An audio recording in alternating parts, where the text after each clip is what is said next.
Bonjour et bienvenue sur Allo Finance pour faire un point à la clôture. Alors que Wall Street tente de jouer les funambules, la place parisienne a creusé ses pertes sur la journée et le CAC 40 a plongé de 1,9% et a enfoncé ainsi les 3900 points à un plus bas pour se négocier, pour clôturer à 3889 points dans des volumes corrects pour un jour férié. La macroéconomie a pesé sur les marchés actions. L'actualité concernant les entreprises était inexistante en ce jour de l'ascension.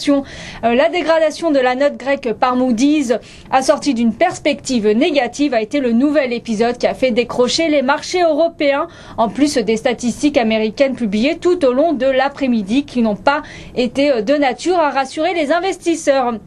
À noter qu'aucune valeur ne s'est distinguée à la hausse sur le CAC ce jeudi. Les valeurs financières sont toujours sous pression avec les mauvaises nouvelles sur le dossier grec et après que Moody's eut placé sur surveillance trois grandes banques américaines. AXA perd 2,59% à 14,66 €. BNP Paribas redonne 2,58% à 53,22 €. Crédit Agricole perd 1,66% à 10,39 €. Natixis perd 0,96% à 3,60 € ou Société Générale qui perd 0,70% à 40,20 €. Les valeurs pétrolières et parapétrolières sont également en berne avec le repli du pétrole à l'image de Technip qui cède 2,25% à 72,50 €.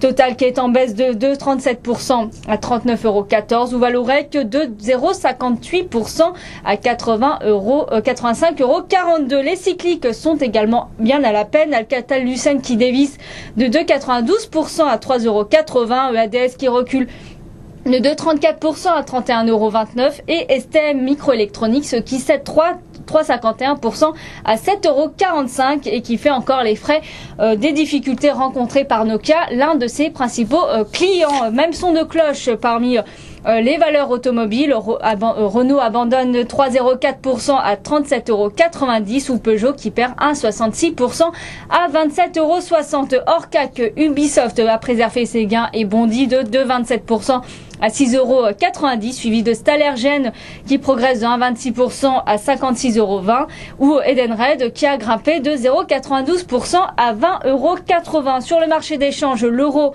gagne 0,61% à 1,4417 € face au billet vert et progresse de 0,75% à 116,69 € face au yen. Le billet vert qui grappille 0,09 € face à la monnaie nippone à 80,95 €. Du côté des commodities, le WTI plonge de 2,35% à 100,29 $ et le Brent perd 1,88% à 114,73 €. L'or échappe à ce mouvement de panique et gagne 0,42% pour se négocier à 1542 $ l'once. Voilà ce qu'on pouvait dire à la clôture.